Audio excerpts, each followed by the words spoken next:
கர்த்தருடைய பரிசுத்த நாமத்திற்கு மகிமை உண்டாவதாக. இந்த நாளிலும் கூட நாம் தியானிக்க போகிற வேத வசனம் எபிரெயர் 12ஆம் அதிகாரம் 1வது வசனம். ஆகையால் மேகம் போன்ற இத்தனை திரளான சாட்சிகள் நம்மை சூழ்ந்து கொண்டிருக்க பாரமான யாவற்றையும் நம்மை சுற்றி நெருங்கி நிற்கிற பாவத்தையும் தள்ளிவிட்டு விசுவாசத்தை துவக்கிறவரும் முடிக்கிறவருமாயிருக்கிற இயேசுவை நோக்கி நமக்கு நியமித்திருக்கிற ஓட்டத்திலே பொறுமையோடே ஓடக்கடவோம். அல்லேலூயா. விசுவாசத்தை துவக்கிறவர் ஆண்டவராய் இயேசு கிறிஸ்து. விசுவாசத்தை நம்மிலே முடிக்கிறவர் இயேசு கிறிஸ்து. வேதம் சொல்லுகிறது, நமக்கு நியமித்திருக்கிற ஓட்டத்திலே பொறுமையோடே ஓடக்கடவோம் இயேசுவை நோக்கி. அல்லேலூயா.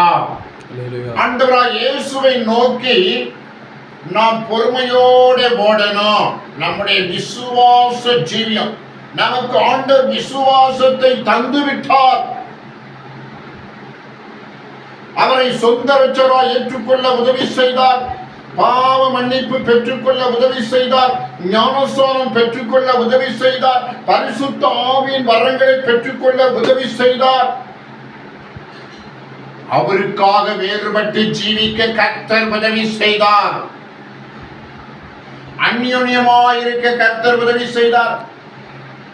அப்பம் பெற்று திராட்சரசம் குடிக்க கர்த்தர் உதவி செய்தார். ஜெபத்திலே உறுதியாய் தரித்திருக்க கர்த்தர் உதவி செய்திருக்கிறார். அல்லேலூயா. அப்ப விசுவாசத்துக்குள்ள வருகிற காரியங்கள், ரட்சிப்பு, அபிஷேக வல்லமை, ஊழிய பாதை, ஊழியம் செய்தல், இவைகளிலே கொண்டு வந்து கர்த்தர் நம்மை நிறுத்தி இருக்கிறார். விசுவாசத்தை துவக்கி இருக்கிறார். அல்லேலூயா. அப்ப இந்த விசுவாச ஜீவியத்துல நமக்கு நியமித்திருக்கிற ஓட்டத்துல பொறுமையோட ஓடக்கடவோம்.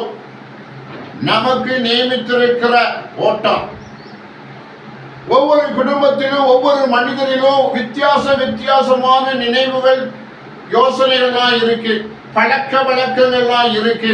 ஒருவர் அவங்க புரிந்து அண்டர்ஸ்டாண்ட் பண்ணி பேசி பழகினாதான் அவங்களுக்குள்ளேயும் நமக்குள்ள எத்தனை விதமான வேறுபாடுகள் இருக்கிறது என்பதை கண்டுகொள்ளலாம். அப்ப ஒவ்வொருவருக்கும் ஒவ்வொரு வாழ்க்கை பாதை, ஒவ்வொருவருக்கும் ஒரு பிரச்சனை, பலவிதமான பிரச்சனை மத்தியில் வாழ்கிற நாம சில பிரச்சனைகள் நம்மை அதிகமாய் பாதிக்கிறது, மற்ற பிரச்சனைகள் இன்னொரு மனிதனை அதிகமாய் பாதிக்கிறது. ஆகவே மனிதனுக்கு மனிதன் பிரச்சனை வித்தியாசமாய் இருக்கிறது. அல்லேலூயா. அப்ப எந்த வித்தியாசம் இருக்கிறபடினாலே ஒவ்வொருவரும் ஆண்டவரை நோக்கி ஓட வேண்டும். மனுஷனை பார்த்து ஓட முடியாது, பழையனை பார்த்து ஓட முடியாது, பெற்றோர்களை பார்த்து ஓட முடியாது, பிள்ளைகளை பார்த்து ஓட முடியாது, மூப்பர்களை பார்த்து ஓட முடியாது. ஆனால் இயேசுவை நோக்கி பார்த்து ஓட வேண்டும். அல்லேலூயா. கிறிஸ்துவின் சிந்தையே உங்களிலும் இருக்க கடவுது. கிறிஸ்துவின் சிந்தை மாத்திரம்தான் நம்மளை ஐக்கியப்படுத்துகிறது, அந்யோன்யப்படுத்துகிறது. கிறிஸ்துவின் சிந்தை இல்லாட்டா நம்ம வெவ்வேறு விதமான நினைவுகளோடு வாழ்வோம், பிரச்சனைகளோடு வாழ்வோம். அப்போ ஆண்டவரை நோக்கி நாம் ஓட வேண்டும். நமக்கு நியமித்திருக்கிற ஓட்டம் பொறுமையோட ஓட வேண்டும். வேகமா போய் இங்க மாத்திரக்கூடாது. அல்லேலூயா. ஒவ்வொரு நாளும் ஜெபம் பண்ணி திட்டமிட்டு நம்ம ஊழியத்தை, நம்முடைய வேலை பணிகளை நாம பொறுமையோட வாழ்க்கையை ஓட்ட வேணும். ஒருவரை ஒருவர் தள்ளி விட்டுறக்கூடாது. நாம முண்டிய வச்சு குப்புரடிச்சு விழுந்துடக்கூடாது. அல்லேலூயா. நல்ல ஆனா ஸ்லோவா அந்தந்த நேரத்தில் அந்தந்த வேலைகள் செய்ய வேண்டும். ஒரு குறித்த கடமை செய்ய வேண்டும் என்று சொல்லி ஒரு பணி நமக்காக காத்திருக்கும் பொழுது நாம சும்மா இருக்க முடியாது. அல்லேலூயா. அதற்கேற்ற கிரியைகளை, அதற்கேற்ற ஆயத்த வேலையை செய்து நம்மை ஆயத்தப்படுத்தி குறித்த நேரத்தில் குறித்த கடமையை நாம் செய்ய வேண்டிய அவசியம். எல்லாமே நிதானமாக பொறுமையாக திட்டமிட்டு எப்பொழுது நிதானமாக இருக்கணும், எப்பொழுது ஓட வேண்டும், ஓடும் பொழுது ஒரு நிதானம் இருக்க வேண்டும். அல்லேலூயா. ஆக நம்ம வாழ்க்கையில பொறுமையோடு ஓடணும், இயேசுவை நோக்கி ஓடணும். நம்முடைய நியமித்திருக்கிற பாதை உபத்திரவ பாதையா இருக்கலாம், சந்தோஷமான பாதையா இருக்கலாம். இல்ல அவர்களுடைய சிலுவையை சுமந்து கொண்டு அவருடைய பிரச்சனைகளை சுமந்து கொண்டு நாம் செல்ல வேண்டும். அல்லேலூயா. கணவனுக்கு ஒரு பிரச்சனை, மனைவிக்கு ஒரு பிரச்சனை, பிள்ளைகளுக்கு ஒரு பிரச்சனை, வீட்டுக்கு வீடு பிரச்சனை. அப்ப எல்லோருக்குமே ஒரு சிலுவை இருக்கிறது. அல்லேலூயா. நம்முடைய ஆண்டவரை போல ஒரு கணவனுக்கு தன்னுடைய மனது பிரச்சனையை ஒரு மனைவியால் அறிய முடியாது. மனைவியுடைய பிரச்சனை பாடுகளை கணவனால் புரிய முடியாது. அப்படியே வாழ்கிற ஒரு சூழ்நிலை காணப்படுகிறது. அண்டர்ஸ்டாண்ட் பண்ணிக்கலாம். ஆனா இருதயத்துக்குள்ள என்ன ஓடு, சரீரத்துல என்ன ஓடு, சிந்தனை என்ன ஓடுகிறது, என்ன பிரச்சனை இருக்கிறது என்பதை நாம் பேசி பேசி பார்த்துதான் கண்டுபிடிக்க முடியும். அல்லேலூயா. நான் பலருக்கு ஜெபம் பண்ணி சட்ட திட்டங்களை எல்லாத்தையுமே கொண்டு சேர்க்க முடியாது. ஆனா ஒரு தெளிவை உண்டு பண்ண வேண்டும். பேசி பேசி கருத்து பரிமாற்றல் மூலமாக ஒருவருடைய பிரச்சனை இன்னொருடைய பிரச்சனை என்ன என்பதை ஆராய்ந்து பார்க்க வேண்டும். அப்ப நமக்கு நியமித்திருக்கிற பாதை அவரவருடைய பிரச்சனையோடு ஆண்டவரை நோக்கி பிரயாணப்படுறோம். அல்லேலூயா. அப்ப பிரச்சனையை கர்த்தர் நமக்கு லகுவாக்கி தருவார். அல்லேலூயா.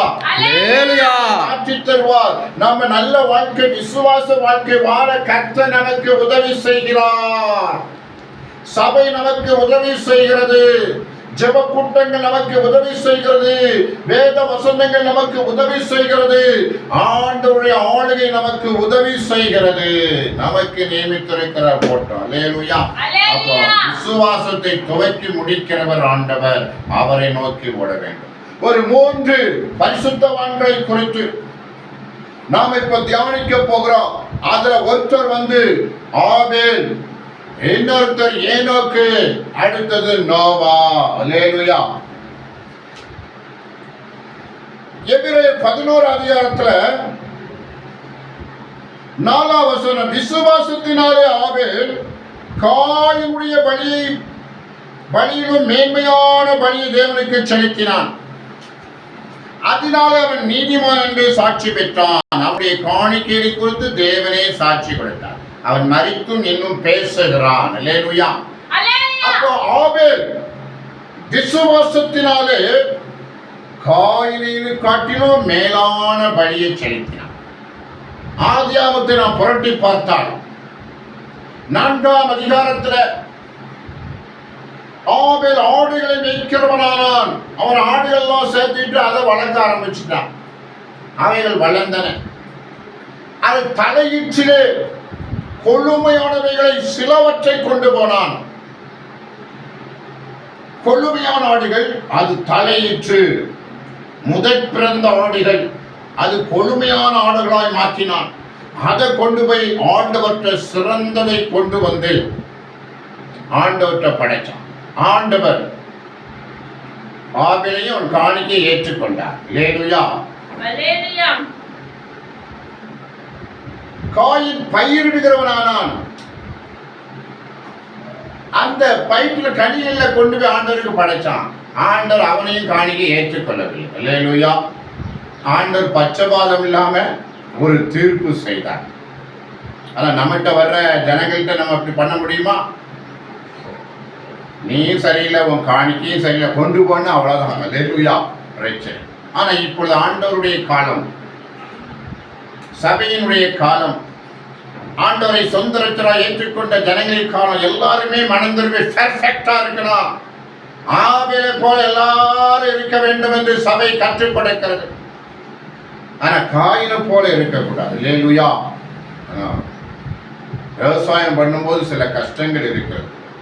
விவசாயத்தை தெரிந்தெடுத்தவர்கள் எப்பவும் கொத்திக்கிட்டே இருக்கணும். அல்லேலூயா. கொத்தி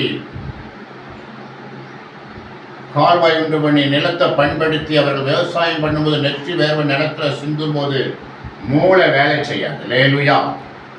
மூளை வேலை செய்ய நம்ம இயற்கையாக பாரு. அவளுக்கு கோபம் அதிகமாக இருக்கும். என்ன அதிகமாக இருக்கும்? ஆடு மேய்க்கிறவங்களோட பயிர்களுக்கு கோபம் அதிகமாக இருக்கு. ஏன்னா உடல் உழைக்கும் பொழுது மற்ற நினைவில்லை. நாம பார்க்கிறோம் வேலைக்கு போன இடத்துல சிலர் பீடி குடிக்க ஆரம்பித்து விடுகிறார்கள், சிலர் சாராயம் குடிக்கிறார்கள், பிராந்தி விஸ்கி எல்லாம் குடிக்கிறார்கள். எங்க போகும்போது வேலைக்கு போய் இதெல்லாம் கற்றுக்கொண்டார்கள். அப்ப வேலை செய்யும் பொழுது ஆண்டவரை உறுதியாய் தேட வேண்டும், நல்லா ஜெபிக்கணும், துதிக்கணும், ஸ்தோத்திரிக்கணும், ஆராதிக்க வேண்டும். அல்லேலூயா. ஒரு ஆசிரியர் பணி செய்கிற ஒரு சகோதரர் நேற்று தினத்தில் பேசிக் கொண்டிருக்கிற பொழுது எனக்கு வீட்டில் இருக்கவே முடியல, போர் அடிக்கி என்று சொன்னார். அல்லேலூயா. அப்ப போர் அடிக்குன்னா ஒரு ஐக்கியத்துக்குள்ள இருக்கலாம். போர் கொண்டு யாரு? பிசாசு. எதிராக பிசாசும் நமக்கு துன்பப்படுத்தி கொண்டிருக்கிறான், நம்ம ஆவியில போராடி கொண்டிருக்கிறான். அதனால வீட்டுக்குள்ள நிம்மதியா இருக்க முடியல, வீட்டுக்குள்ள நிம்மதியா இருக்க முடியல. அல்லேலூயா. வீட்டுக்குள்ள நிம்மதியா இருக்க முடியல, ஏதாவது ஒன்று. அப்போ ஒருவன் துன்பப்பட்டால் ஜெபம் பண்ண கடவுள் என்று சொல்லி ஒரு துக்கம் உண்டான, ஒரு பாரம் உண்டான, ஒரு பரபரப்பு உண்டான, ஒரு ஆத்மா ஒரு போராட்டத்துக்குள் இருக்கிறது, ஒரு விதமான போராட்டத்துக்குள் இருக்கிறதுனால சமாதானம் இல்லை, சந்தோஷம் இல்லை, நிம்மதி இல்லை. அப்படிப்பட்ட சூழ்நிலை உட்கார்ந்து ஜெபிக்கணும், சத்தம் போட்டு பாட்டு பாட ஆரம்பிக்கணும். அல்லேலூயா. தெரிந்த பாடல்களை நீங்கள் சத்தம் போட்டு பாடுகிற பொழுது உங்களை பிடிச்ச ஆவி ஓடிடும். அல்லேலூயா. உங்களுக்கு சமாதானம் கிடைக்கும், சந்தோஷம் கிடைக்கும், மகிழ்ச்சி கிடைக்கும். அதுக்கு நீங்க ஒர்க் பண்ணணும். என்ன ஒர்க் பண்ணணும்? நீங்க கற்றுக்கொண்ட பாடல்களை பாட வாயை திறக்கணும். நீங்க கற்றுக்கொண்ட வேத வசனத்தை இல்ல வாசிக்க செய்யணும், இல்ல தெரிந்த வசனத்தை ஒப்பிக்கணும். தெரிந்த பாடல் பாடல் புத்தகத்தை வச்சு பாடணும், கர்த்தரை ஆராதிக்கணும், துதிக்கணும், ஸ்தோத்தரிக்கணும். அந்த வல்லமை வெளிப்படுகிற பொழுது ஒரு 10 நிமிஷம், 20 நிமிஷம், 30 நிமிஷம் அந்த வல்லமை வெளிப்படுகிற பொழுது உங்களுக்கு பிடித்த துக்கத்தின் ஆவி உங்களை விட்டு ஓடிவிடும். அல்லேலூயா. காயினுக்கு அப்படிதான், அவனுக்குள்ள ஆவியின் போராட்டம் இருக்கும். கர்த்தருக்கு ஸ்தோத்திரம். Praise the Lord. ஆதாம் ஏவாள் செய்த பாவத்தின் நிமித்தமாக அந்த மூத்த மகன் காயின் மேலே அந்த ஆவி உட்கார்ந்து இருந்தது. அதை குறித்து ஆண்டவருக்கு தெரியும், ஆனா யாருக்கு தெரியாது? காயினுக்கு தெரியாது. ஏன்னா அவன் உடல் உழைப்புல இருக்கிறான், அவனுக்கு தெரியல. அந்த ஆவியின் கிரி அவனுக்குள் இருந்தபடினால்தான் ஆண்டவர் அவனை விட்டு பிடிச்சார். அல்லேலூயா. அந்த ஆதியாகமம் 4ஆம் அதிகாரத்துல பார்த்தா, நன்மை செய்தால் உனக்கு மேன்மை இல்லையோ, நீ பாவம் செய்தா பாவம் வாசற்படியில படுத்திருக்கும். அல்லேலூயா. பாவம் வாசற்படியில படுத்திருக்கும். அவன் ஆசையை பற்றி இருக்கும், நீ அவனை ஆண்டு கொள்வாய். பிசாசு அவன் ஆசை நம்மளை பற்றி இருக்கும், நாம அவனை ஆண்டு கொண்டா என்ன ஆகும்? எப்படிதான் நிறைய மனிதர்கள் இருக்கிறார்கள். பிசாசு ஆசையா வந்து உட்கார்ந்து அவன் ஆசையை நம்ம நிறைவேற்றோம், பிசாசுக்கு ஆசையை நாம நிறைவேற்றோம். அதனால சாபம். காயினுக்குள்ள அப்படிப்பட்ட ஆவி கிரியை செய்து ஆண்டவர் எச்சரித்தார், மனம் திரும்பல. தன் சகோதரன் ஆவியோடு பேசி, என் காணிக்கை ஆண்டவர் ஏற்றுக்கொள்ளல, உன் காணிக்கை ஏற்றுவிட பொறாமப்படுத்தி அவனை கொலை செய்ததாக வேதம் சொல்லு. அல்லேலூயா. ஆனா ஆவியனுக்குள்ள அந்த உலகத்தின் ஆவி இல்ல, அவன் கர்த்தருடைய ஆவியை பெற்றவன். அல்லேலூயா. அவன் சாந்த குணமுள்ளவனா இருந்தான். அவன் தொழில் ஆடு மேய்க்கிற தொழில். ஆடு மேல கோபப்பட்டா ஆடெல்லாம் வர்த்திக்க பண்ண முடியாது, அது செல்லமா தான் வச்சிருப்பாங்க. அல்லேலூயா. அதனுடைய பலவீனம்லாம் நீக்கி அதை பலப்படுத்தி அதை மேய்க்க வச்சு தண்ணியை குத்தி அதை வளர்த்தாதான் லாபம் சம்பாதிக்க முடியும். அதற்கு ஒரு அன்பு தேவை, ஒரு பண்பு தேவை. அது ஆபேல்கிட்ட இருந்தது. அல்லேலூயா. அப்ப தொழிலுக்கு தொழில் வித்தியாசம் இருக்கிறது. எல்லா தொழில் செய்தாலும் தெய்வ பயத்தோடு இருக்க வேண்டும். அல்லேலூயா. ஆத்மாவை நம்ம ரட்சிப்புக்குள்ள வழிநடத்தணும். வேலைக்கு போன இடத்துல பாவம் செஞ்சுட்டு வந்துருந்தாங்க, சம்பாதிக்க போன இடத்துல சொந்த புத்தியை விட்டுட்டு வந்துருந்தாங்க. அதனால நிறைய பிரச்சனைகள். கர்த்தருக்கு ஸ்தோத்திரம். அப்போ விசுவாசத்தினாலே காயினுடைய பலியை காட்டிலும் ஆபேலுடைய பலி பெரிதா இருந்தது. காயினுக்குள்ள ஆவியின் கிரி அவனுக்கு தெரியல, அதனால எச்சரித்து அவனுக்கு புரியல. அந்த இடத்துல இந்த மாதிரி பிரசங்கம் அதிகமா அவன் பண்ண முடியாது. அல்லேலூயா. கர்த்தருக்கு ஸ்தோத்திரம். அதனால அவன் பாவம் செய்தாலும் ஒரு பெரிய சந்ததியை, ஒரு நரகத்துக்கு, ஒரு பெரிய கூட்டத்துக்கு அவன் தலைவனாக மாறினான் என்று வேதம் சொல்லுகிறது. சோ இது ஒரு பக்கம் இருக்கட்டும். ஆபேல் விசுவாசத்தினாலே மேன்மையான காணிக்கை செலுத்தினான். ஆண்டவர் தான் பெருசு, ஆண்டவர் தான் பெரியவர், ஆண்டவர் தான் நமக்கு தேவை, ஆண்டவர் தான் என்னை உண்டாக்கினார், ஆண்டவர் என் பெற்றோரை உண்டாக்கினார், ஆண்டவர் அந்த ஆடுகளை உண்டாக்கி இருக்கிறார், இதுல ஆண்டவருக்கு பெருசா நான் கொடுப்பேன், சிறப்பானதை கொடுப்பேன் என்ற எண்ணம் ஆபேலுக்கு இருந்தது. அதை விசுவாசம் என்று ஆண்டவர் சொல்லுகிறார். அல்லேலூயா. அடுத்த இன்னொரு மனிதன் ஏனோக்கை குறித்து பார்க்கிறோம். விசுவாசத்தாலே ஏனோக்கு மரணத்தை காணாதபடிக்கு எடுத்துக் கொள்ளப்பட்டான். தேவன் எடுத்துக் கொண்டபடினாலே அவன் காணப்படாமல் போனான். அவன் தேவனுக்கு பிரியவான் என்று அவன் எடுத்துக் கொள்ளப்படுவதற்கு முன்னமே சாட்சி பெற்றான். அல்லேலூயா. அப்ப ஏனோக்கை குறித்து வேதம் சொல்லுகிறது, அவன் மரணத்தை காணாதபடிக்கு அவன் விசுவாசித்தான். எனக்கு மரணமே இல்லை. யாருக்கு? ஏனோக்குக்கு மரணமே இல்லை. ஆதியாகமத்தை எடுத்து பார்த்தால் 300 வருஷம் ஆண்டவரோடு சஞ்சரித்தான். 65வது வயதிலே மெத்துசலாவை பெற்றெடுத்தான். 300 வருஷம் ஆண்டவற்றை பழகிட்டே இருந்தாலும் அவன் குமாரரையும் குமாரத்தையும் பெற்றெடுத்தான். குடும்பம் நடத்திக்கிட்டு ஆண்டவரோட உறவு வச்சிருந்தான். மரணத்தை காண மாட்டேன் என்று விசுவாசித்தான். அவன் நல்லவன் என்று சாட்சி பெற்றான். 300 வருஷம் 365 வருஷம் அவன் நல்லவன் ஆண்டவர்கிட்ட நிரூபிச்சார். அல்லேலூயா. நாமும் இன்னைக்கு வாழ்நாளெல்லாம் நான் நல்லவன் நிரூபிக்கணும். ஒரு குறிப்பிட்ட கால வரைக்கும் நல்லவன் நிரூபிச்சுட்டு அடுத்த குறிப்பிட்ட கால வரைக்கும் கெட்டவனா அப்படின்னு உலகம் சொல்லக்கூடாது. அது ஆவிக்குரிய ஜீவியம் அல்ல. நீ வாழ்நாளெல்லாம் நல்லவன் நிரூபிக்கணும், நன்மைகளை செய்ய வேண்டும், நல்ல பழக்கத்தை நீ கற்றுக்கொண்டு மற்றவர்களுக்கு கற்றுக் கொடுக்க வேண்டும். 300 வருஷம் தேவனோடு சஞ்சரித்தான். அவனுக்கு போர் அடிக்கல. இப்பொழுது ஆவிக்குரிய உலகத்தில் உள்ள ஒரு காரியம், 1 மணி நேரம் ஜெபம் பண்ணிட்டு அதை போய் அடுத்த 1 மணி நேரம் ஊர் கதை உலக கதையெல்லாம் பேசிட்டு வெட்டி வேலை செஞ்சுட்டு அந்த கிருபை இழந்துட்டு அது பீஸ் போன பல்பு மாதிரி ஆயிடுவாங்க. சரி, கர்த்தருக்கு ஸ்தோத்திரம். மீண்டும் அவர்கள் ஜெபித்து பரிசுத்தாவை பெற்றுக் கொள்கிற பொழுது பலனடைகிறார்கள். அப்போ நீங்க பரிசுத்தாவை பெற்று அதை விருதாவாக செலவழிக்க கூடாது. அதை பத்திரப்படுத்தி வைக்கிறவர்கள் தான் பரிசுத்தவான்கள். அப்படி பத்திரப்படுத்தாம விட்டுவிட்டவர்கள் பரிசுத்தவான்கள். அல்லேலூயா. அவர்கள் போராட்டத்தில் இருக்கிறார்கள். கர்த்தருக்கு ஸ்தோத்திரம். Praise the Lord. அப்போ விசுவாசத்தினாலே மரணத்தை காண மாட்டேன் என்றால் அவனை கர்த்தர் உயிரோடு எடுத்துக்கொண்டார். இந்த பூமியிலிருந்து ஒருவன் உயிரோடு போக வேண்டும் என்று சொன்னால் அவன் மறுரூபப்பட வேண்டும். அவன் சரீரம் மறுரூபப்பட்டது. போற வழியிலே அவன் மறுரூபப்பட்டு போயிட்டான். ஆண்டவராகிய இயேசு கிறிஸ்து மரித்து 3ஆம் நாள் உயிர்த்தெழுந்தார். உயிர்த்தெழுந்த பொழுது அவன் சரீரம் மறுரூபப்பட்டது. மறுரூபமான சரீரம். இதேபோல எலியாவின் சரீரமோ அக்கினி ரதத்தின் மேல கடந்து செல்கிற பொழுது அவன் சரீரம் மறுரூபப்பட்டது. இந்த 3 பேர் சரீரம் தான் மறுரூபப்பட்டிருக்கு. மறுரூபமான ஒரு சரீரம். 3 பேர் சரீரம். அங்க ஏனோக்கு, எலியா, ஆண்டவராகிய இயேசு கிறிஸ்து, இந்த 3 பேர் தான் அந்த காரியத்தை செய்து முடித்தவர்கள். வேறு வேதத்துல வேற காரியம் சொல்லப்படவில்லை. கர்த்தருக்கு ஸ்தோத்திரம். Praise the Lord. அடுத்ததாக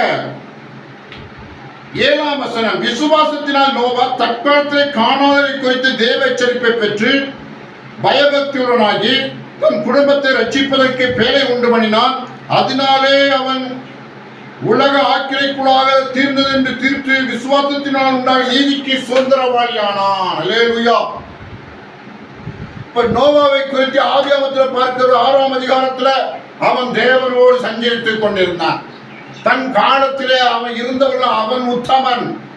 அவன் தேவனோடு உறவாடுகிறவன். தேவன் அவனோடு கூட இருந்தார். தற்காலத்திலே காணாதவை குறித்து ஆண்டவர் சொன்னாரு, இந்த ஜனங்கள் எல்லாம் நான் அழிக்க போகிறேன். உன் ஒரு குடும்பத்தை தான் காப்பாற்ற போறேன். இந்த ஜனங்கள்லாம் அழிக்க போகிறேன்.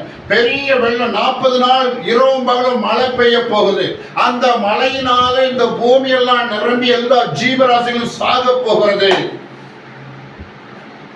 என்று ஆண்டவர் நோவாவுக்கு கற்றுக் கொடுத்தார். ஆனா அந்த நாட்களில் மழை பெய்யவில்லை. பனியினாலே மரஞ்செடி எல்லாம் வளர்ந்திருக்கு. பூமியில நீர் ஊற்று உண்டால் அந்த நீரைத்தான் பருகி இருக்கிறார்கள். மழை பெய்யல, மழை பெய்யாத காலத்துல மழை பெய்யும் சொன்னா யாரும் நம்ப மாட்டாங்க. அந்த நாட்கள்ல மழை பெய்யவில்லை, அதனால மழை பெய்யும் சொன்னா யாரும் நம்ப மாட்டார்கள். இப்பொழுது அப்படி அல்ல, 3 மாதத்துக்கு ஒருக்க, 4 மாதத்துக்கு ஒருக்க, மாதத்துக்கு ஒருக்க மழை பெய்து கொண்டே இருக்கிறது தேசத்துல. இப்ப மழை பெய்யும் சொன்னா நம்புவாங்க, ஆனா நோவா காலத்துல மழை பெய்யும் சொன்னா நம்ப மாட்டாங்க. ஆனால் நோவா நம்பினான். ஆண்டவர் சொல்லி இருக்கிறாரு, மழை பெய்யும், பூமி நிரம்பும், நம்ம குடும்பம் மட்டும் காப்பாற்றப்படணும். ஆண்டவர் நமக்கு எச்சரிக்கை கொடுத்திருக்கிறாரு. ஆண்டவர் பயபக்திகளாகி ஆண்டவர் சொன்னபடி பேழையை உண்டு பண்ணி எல்லாவற்றையும் ரெடி பண்ணினார். கர்த்தர் அவனையும் அவன் குடும்பத்தையும் ஜோடு ஜோடான ஜீவராசிகளையும் காப்பாற்றினார். அல்லேலூயா. அப்போ விசுவாசம், ஆண்டவர் சொன்னா நம்பக்கூடாத காரியத்தை நம்பணும். அல்லேலூயா. நம்பக்கூடாத மாதிரி இருந்தாலும் ஆண்டவர் சொன்னா நம்பணும். அல்லேலூயா. கர்த்தருக்கு ஸ்தோத்திரம். ஆனா ஆண்டவரோடு உறவாடி ஆண்டவர் நம்மோடு பேசுகிறார் என்று கன்ஃபார்ம் பண்ணி கொள்ள வேண்டும். கர்த்தருக்கு ஸ்தோத்திரம். Praise the Lord. அப்ப நாம இன்னைக்கு பார்த்திருக்கிறோம் ஆபேலை குறித்து பார்த்து, அவருடைய விசுவாசத்தை குறித்து, ஏனோக்குடைய விசுவாசம், நோவாவுடைய விசுவாசம் இங்கே எபிரேயர் 6ஆம் அதிகாரத்திலே சொல்லப்பட்டிருக்கிறது. ஆகையால் கிறிஸ்துவை பற்றி சொல்லிய மூல உபதேச வசனங்களை நாம் விட்டு செத்த கிரியைகளுக்கு நீங்காக மனம் திரும்ப தேவன் பேரில் வைக்கும் விசுவாசம், சாணங்களுக்கு அடுத்த உபதேசம், கைகளை வைக்குதல், மரித்தோரின் உயிர்த்தெழுதல், நித்திய நியாய தீர்ப்பு என்பவைகளாய் அஸ்திபாரத்தை மறுபடியும் போடாமல் பூரணராகும்படி கடந்து போவோமாக. பூரணராகும். அப்ப அஸ்திபார உபதேசம் இருக்கு. மனம் திரும்பணும், பாவ மன்னிப்பை பெற்றுக்கொள்ளணும், கைகளை வைத்து ஜெபிக்கணும், உயிர்த்தெழுதல் உண்டு, நியாய தீர்ப்பு உண்டு, ஞானஸ்தானம் எடுத்துக்கொள்ள வேண்டும், பரிசுத்தாயின் வரத்தை பெற்றுக்கொள்ள வேண்டும். இதெல்லாம் உபதேசம். இடைவிடாமல் ஜெபிக்கணும். அல்லேலூயா. இதெல்லாம் உபதேசம். இந்த உபதேசத்தையே நாம் மாறி மாறி உபதேசம் பண்ணா நல்லதில்ல. பரிசுத்தராகும்படி, பூர்ணராகும்படி நாம் கடந்து செல்வோமாக. அல்லேலூயா. இத மற்றவர்கள் தான் கற்றுக் கொடுக்கணும். இந்த சத்தியம் தெரியாதவர்கள் கற்றுக் கொடுத்துட்டு, கற்றுக் கொடுத்தவர்கள் பூரணப்பட வேண்டும். அது வாய்ந்து தூசண வார்த்தை வரக்கூடாது, பொய் பிராடு பித்தலாட்டம் வரக்கூடாது, அவர்கள் சிந்தனையில் தீய ஆவின் கிரியையினால தீய பழக்க வழக்க தீய எண்ணங்கள் வரக்கூடாது. அதெல்லாம் ஜெபம் பண்ணி ஆண்டவருடைய நாமத்தை கட்டணும், சுட்டரிக்கணும், சாம்பலாக்கணும். பலவிதமான மாம்ச கிரியை மூலமாக ஒவ்வொரு துறப்பை சாத்தான் நம்முடைய ஆவி ஆத்மா சரீரத்திலே உருவாக்கும் பொழுது, உண்டாக்கும் பொழுது அதை ஜெபம் பண்ணி அடைக்கணும். அல்லேலூயா. எந்த பக்கத்துல விசாசம் வந்தாலும் அதை அடைக்கணும். அல்லேலூயா. இந்த உலக மனிதர்கள் ஒரு 60 வயசானவர்கள் ஆண்டவருக்கு, அதாவது நீதிமான்கள் அல்லது சன்மார்க்க ஜீவி உள்ளவர்கள், அவர்கள் நல்ல பழக்கங்களை கற்றுக்கொண்டு தங்கள் பிள்ளைகளுக்கு கற்றுக் கொடுக்கிறார்கள். ஆண்டவர் இல்லாமலே தங்கள் அனுபவத்தினாலே அப்படி செய்கிறார்கள். ஆனா நான் அப்படி இல்லை, நம்ம அப்படி இல்லை. அனுபவம் இல்லாத ஆண்டவருடைய வார்த்தையை நம்பி, ஆண்டவருடைய வார்த்தை நம்பி, அனுபவத்தை நம்பி நாம பாவம் இல்லாமல் பூரணமாகும்படி நாம பரிசுத்தத்தின் மேல் பரிசுத்தம் பெற்று ஆண்டவருக்கு பிரியமா ஜீவிக்க வேண்டும். அல்லேலூயா. கர்த்தர் தாமே இந்த வசனத்தை ஆசீர்வதித்து பலன் தருவாராக. ஆமென், ஆமென், ஆமென்.